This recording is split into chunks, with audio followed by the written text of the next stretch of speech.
el primer paso que se realiza en la resolución de distribución de agua en redes abiertas es que tenemos que tener la distribución o calcular la distribución de caudal. Entonces los datos que nos brindan son cuántos litros por segundo van a tener que salir por cada uno de los nodos, el B, C, D, E, J, K y todo lo demás. Por ejemplo, aquí tenemos que en el nodo M va a tener que salir 4 litros por segundo, aquí 3, aquí 5. Entonces empezamos a calcular el caudal viniendo de abajo hacia arriba a donde está, digamos, el pozo o la fuente de agua. Entonces aquí ya sabemos que necesitamos 4 litros por segundo. Entonces se sabe que por aquí va a pasar, tiene que pasar 4 litros por segundo. Pero aquí se necesitan 3. Y aquí en este nodo, que es el K, se necesitan 5.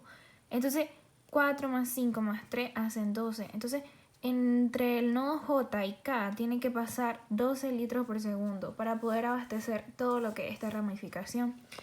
Por aquí tenemos 12. Y por el nodo J tiene que salir una cantidad de 7 litros por segundo. Entonces 12 más 7 igual a 19. Luego de esto, así vamos sucesivamente. Lo que hicimos en esta parte de aquí es que dividimos todo lo que es el sistema en dos partes. Lo dividimos entre B a M y de B a E. Entonces seguimos con el mismo proceso hasta llegar al nodo F. Y tenemos en cuenta de que nos damos cuenta de que necesitamos 37 litros por segundo para poder abastecer cada uno de estos nodos en esta parte del sistema. Entonces, aquí necesitamos 37 apenas del B hasta llegar al M. Pero necesitamos también saber esta parte de aquí, cuánto se necesita. Entonces seguimos el mismo proceso. Aquí sabemos que necesitamos 7 litros por segundo para poder abastecer hasta el nodo número o nombre E. Entonces por aquí van a pasar 7, pero aquí necesitamos 4 y aquí necesitamos 5. Entonces lo que significa que para poder abastecer el nodo D, C y F necesitamos 16 litros por segundo. Pero aquí necesitamos 5. Aquí tenemos 37 más 5 más 16, lo que significa que necesitamos 58 litros por segundo. Es la fuente de abastecimiento para poder distribuir absolutamente el agua a todo y cada uno de los nodos y las ramificaciones de este ejercicio en particular. Entonces ya cuando tenemos el caudal, vamos a venir a calcular lo que son los siguientes, que es lo que nos pide este ejercicio. Bueno, ahora que ya tenemos lo que es la distribución de caudal en nuestra red abierta, lo que nos pide este ejercicio calcular primero el diámetro en pulgadas y también nos pide calcular lo que es la pérdida de carga. Ya tenemos el caudal, necesitamos calcular la cota pisométrica, también lo que es la presión del agua y la altura de nodo. Pero para poder calcular todo esto también necesitamos saber lo que es el diámetro y sacar área. Entonces, ahora, ¿cómo hacemos el cálculo de cada uno de estos datos que necesitamos para poder resolver este ejercicio? Bueno, primero sacamos aparte los datos que ya tenemos. Y tenemos lo que es el caudal. Pero ¿por qué sale que es 0.058? Cuando venimos y lo calculamos que lo que necesitábamos era 58. Es porque venimos y lo tenemos que dividir entre 1000 para poder pasar de litros por segundo a metros cúbicos sobre segundo. Entonces ya tenemos lo que es el caudal. Tenemos la altura, que esta nos la brindan aquí en la tabla, que es la longitud en metros. Entonces ahora vamos a proceder primero a calcular el área, que básicamente la área es el caudal entre la velocidad, que la velocidad ya nos la brindan aquí en la tabla, que sería 1. Entonces al ya tener el caudal, ya sabemos la velocidad, pues ya sabemos que el área es de 0.058 metros al cuadrado. Entonces con el dato del área vamos a empezar a calcular lo que es el diámetro. El diámetro es la raíz cuadrada de 4 por el área entre pi. Entonces esta respuesta nos la dan obviamente la da en metro, y esto lo pasamos en centímetros, lo da en pulgadas, y ya sabemos, al menos en este caso la respuesta es 10.6, pero sabemos que no hay un tubo comercial de ese diámetro, entonces el que más se aproxima el de 12. Entonces este es el que utilizaríamos para esta tubería, este diámetro. Ahora vamos a calcular lo que es la pérdida de carga. ¿Y cómo se calcula la pérdida de carga? La pérdida de carga se calcula, tenemos el caudal, que lo utilizamos en metro, luego los 140, que esto va a dependencia de lo que es el material. Ahora tenemos lo que el diámetro en metro, aquí ya lo teníamos en pulgadas, solo lo convertimos a metro, lo elevamos a 2.63, cerramos paréntesis, entre 1.054 y lo multiplicamos por la distancia que está entre el nodo A y el nodo B. Y así es como calculamos lo que es la pérdida de carga y nota en metro. Ahora, para el cálculo de los siguientes datos, lo que hacemos es lo siguiente.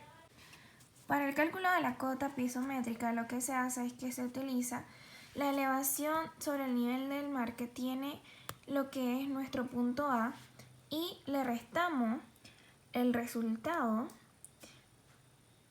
de la pérdida de carga. Y a esa sería nuestra cota pisométrica.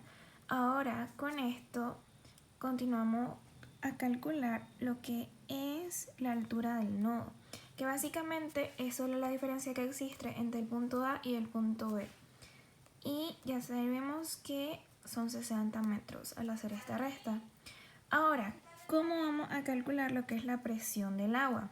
La presión del agua se calcula, tenemos 1000 kilogramos sobre metros cúbicos, que esto va en dependencia de la temperatura del agua, lo cual lo multiplicamos por la altura del nodo y ahí ya tenemos como resultado lo que es la presión del agua. Entonces, estos son los mismos pasos que vamos a seguir para la resolución de cada uno de estos nodos en esta distribución de red abierta. Ahora explicaré cómo poder calcular lo que son las redes cerradas. Bueno, principalmente tenemos que iniciar con la distribución de caudal. Esta es un poco diferente, no es como el cálculo de la distribución en red abierta, porque en esta se tiene que dividir por anillos. Tenemos el anillo 1 y el anillo 2. Y por medio de esto, para poder saber lo que es el caudal, tenemos que darle un sentido. En este caso, he decidido poner la orientación de la aguja del reloj como positivo. Entonces, primeramente, ¿qué es lo que vamos a hacer? Ok, tenemos que distribuir 85 litros por segundo. Entonces tenemos estos tramos. Esto lo podemos dividir de la manera que nosotros querramos. Sin embargo, la manera más sabia que he encontrado es dividir 40 y 45. ¿Por qué? Porque estos 85 tenemos que encontrar la forma de poder distribuirla en todo esto, y aquí nos pide cuánto se necesita distribuir en cada uno de los nodos. Por ejemplo, en B nos piden que distribuyamos 12 litros por segundo, en C 15, en F 17, en E 12, en D 29. Entonces, al distribuirlo de esta manera, pasa lo siguiente. Ok, sabemos que entre el nodo A y el B, en el B tenemos que poder abastecer 12 litros por segundo. Entonces viene y pasa los 40. Le restamos los 12 y nos quedan 28. Ok, está bien. Pero ahora vamos a trabajar en paralelo. Entonces del tramo A al D tenemos 45. Por aquí nos piden 29. Lo que hace que nos quede un restante de 16 litros por segundo.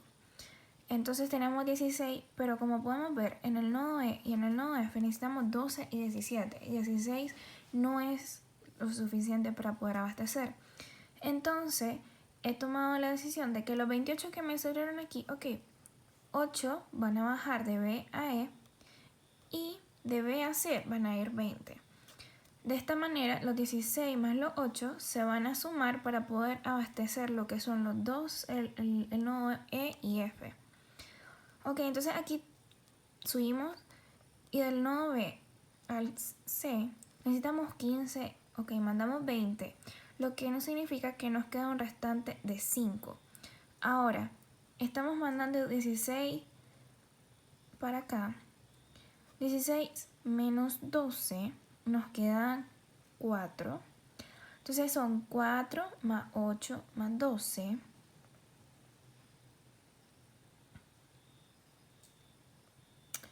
Serían 4. 4 más 8 son 12.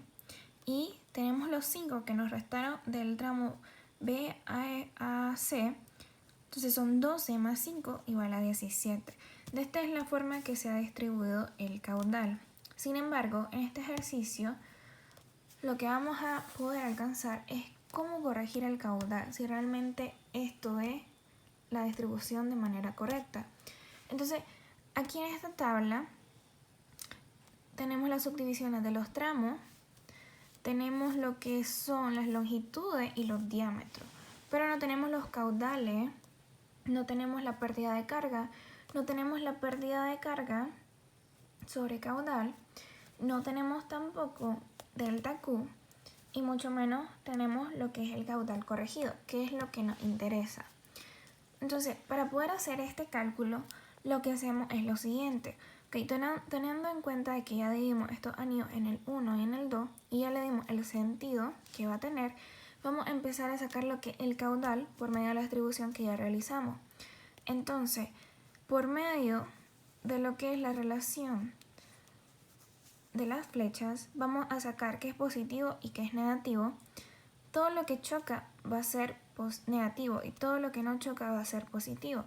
Entonces, aquí el 40 no choca, el 8 tampoco, el 16 sí, el 45 también, el 20 no, ya en el segundo anillo, el 5 tampoco, el 12 choca y el 8 también. Ok, ya tenemos lo que es el caudal.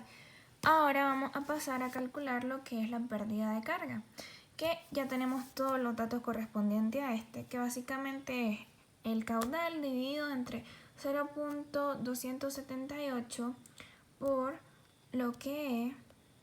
Ahora vamos a calcular la pérdida de carga sobre caudal, como dice su nombre, es la pérdida de carga entre lo que es el caudal y así obtenemos los datos. Ok, ahora lo que vamos a calcular es delta Q. ¿Y cómo se calcula delta Q? Es menos la sumatoria de la pérdida de carga entre 1.85 por la sumatoria de la pérdida de cargas del caudal. Y así vamos sacando cada uno de los datos. Ahora, ¿cómo vamos a sacar lo que es el caudal corregido?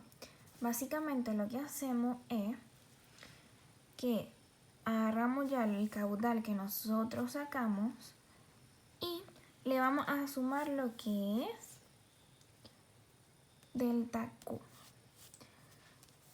Al ver todo esto, hay unos parámetros para poder saber si realmente este caudal corregido está correcto o no.